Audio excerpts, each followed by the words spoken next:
มื้อนี้สิมานำเสนอเมนูอาหารซ้ำเนื้อคือเก่าพวกเจ้าผู้ใดเคยเฮ็ดหรือว่ามีผู้ใดเคยกินบ่ผู้สนับสนุนหลักมื้อนี้ก็คืออ้ายของข้าพเจ้านั่นเองพี่น้องเพิ่นเฮ็ดสวนอยู่บ้านๆสิเฮ็ดหยังกินว่าซั่นสิเอาบ่ปลาสิเอามาให้เฮ็ดว่าซั่นฉันก็เลยว่าโอ๊ยเนาะให้ฟรีก็เอาแล้วเว้ยเฮ้ย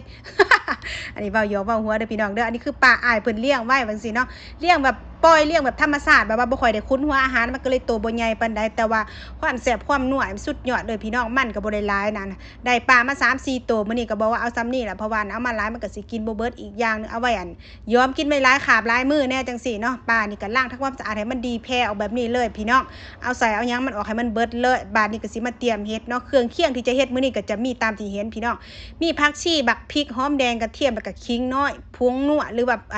ผงชูรสแล้วก็รสดีเกลือเนาะพี่น้องเนาะสิมาตำเครื่องใส่บัดนี้เนาะตอนตำเครื่องนี่ก็สิใส่เครื่องปรุงเลยจะใส่รสดีเกลือผงนัวจังซี่3อย่างเนี่ยพี่น้องเอ้ยอาหารการกินของข่อยเฮ็ดข่อยบ่ได้ใส่เครื่องปรุงมากมายยังเน้นผงนัวไทยมันแซ่บมันนัวพี่น้อง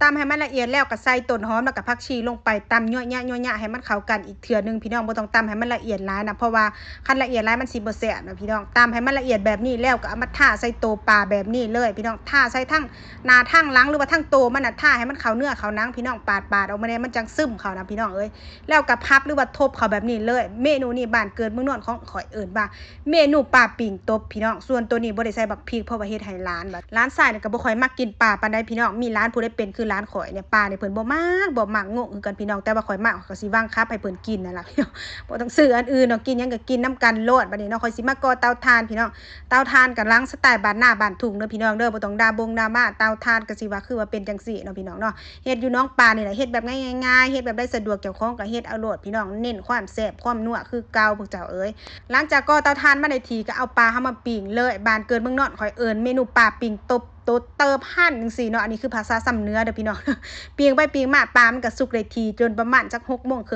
พุ่นน่ะจังสุกจังเอามากินข้าวแลงพี่น้องตอนสุกมานี่ปุ้ยหอมห่วยๆโลดมีผู้ใดเคยกินหรือว่ามีผู้ใดเคยเฮ็ดกินบ่พี่น้องโคตรแซ่บโคตรหอมเลยคันผู้ใดบ่เคยเฮ็ดกินลองเอาไปเฮ็ดเบิ่งเด้อพี่น้องเด้อทางบ้านเกิดเมืองนอนข่อยนี่เขานิยมกินกันขนาดเลยแต่ว่าส่วนหลายเขาจะเอาปลาแม่น้ำมาเฮ็ดปลาคิงนั่นน่ะปลาคิงปลาม่อมปลาใหญ่จังซี่เนาะเขาจะบ่ค่อยกินปลาเลี้ยงปานใดเขาจะเน้นของธรรมชาติหรือว่าสมัยนั้นมันอุดมสมบูรณ์นะพี่น้องส่วนเครื่องเคียงที่ห่อเข้าไปนี่หอมคักหอมแน่พี่น้อง